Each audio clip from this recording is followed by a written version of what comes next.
جان بوجھ کر بلا عذر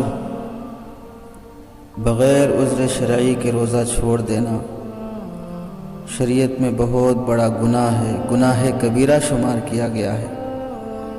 ایسے شخص کو فاسق و فاجر شمار کیا گیا ہے جو بغیر عذر کے روزہ چھوڑ دیتا ہو، توبہ اور استغفار کرے۔ اتنی بڑی نیکی سے محروم ہو جانا بڑی محرومی کی بات ہے۔ امام ذہبی رحمۃ اللہ علیہ نے اپنی کتاب الکبائر میں لکھا ہے، مسلمانوں میں بات طے شدہ ہے کہ جو شخص بھی شرعی عذر کے بغیر اور بیماری کے بغیر رمضان المبارک کا ایک بھی روزہ چھوڑ دیتا ہے وہ زانی، شرابی سے بھی زیادہ برا سمجھا جاتا ہے۔ ایسا معاشرہ مسلمانوں کا تھا، بلکہ اس کے اسلام میں شک کیا جاتا تھا، اسے زندیق اور گمراہ سمجھا جاتا تھا۔ جان بوجھ کر بغیر عذر کے روزہ چھوڑنے کی سزا اور وعید کے بارے میں ایک صحیح حدیث حضرت ابو امامہ باہلی رضی اللہ تعالیٰ عنہ سے مروی ہے۔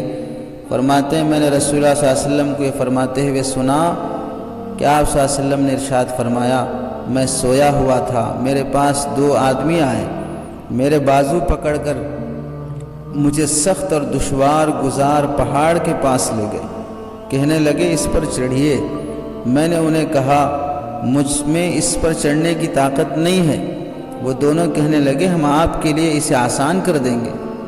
میں اس پہاڑ پر چڑھ گیا۔ جب اوپر پہنچا تو وہاں شدید قسم کی آوازیں آ رہی تھیں۔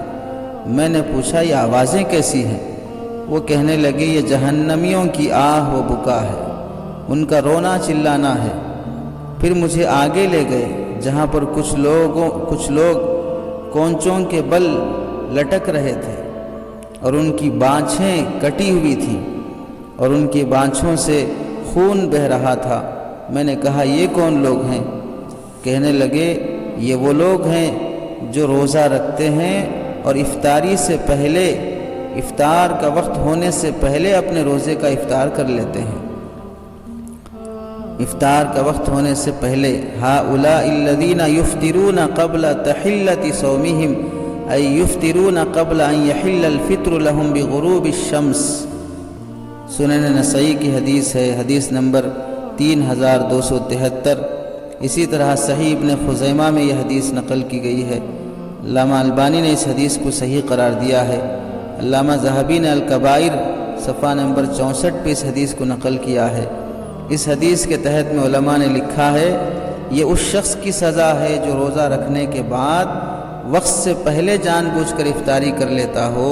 تو اب اندازہ لگائیں جو روزہ ہی نہ رکھتا ہو اس کی سزا کا کیا عالم ہوگا، اس کی سزا کا کیا عالم ہوگا جو روزہ ہی نہ رکھتا ہو۔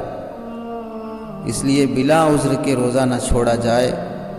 روزے میں اللہ نے صحت بھی رکھی ہے، ثواب بھی رکھا ہے، اللہ نے اپنا قرب بھی رکھا ہے۔ روزہ اللہ کے لیے ہے، اللہ اس کا بدلہ دیتے ہیں۔ الصوم لی وانا اجزی بہ، الصوم لی وانا اجزا بہ، اللہ اس کے بدلے میں مل جاتے ہیں۔ اس لیے بلا عذر کے روزہ نہ چھوڑا جائے۔ اللہ دنیا اور آخرت کی سلامتی و عافیت اسی میں رکھی ہے کہ اس کے احکام کو بر وقت بجا لایا جائے۔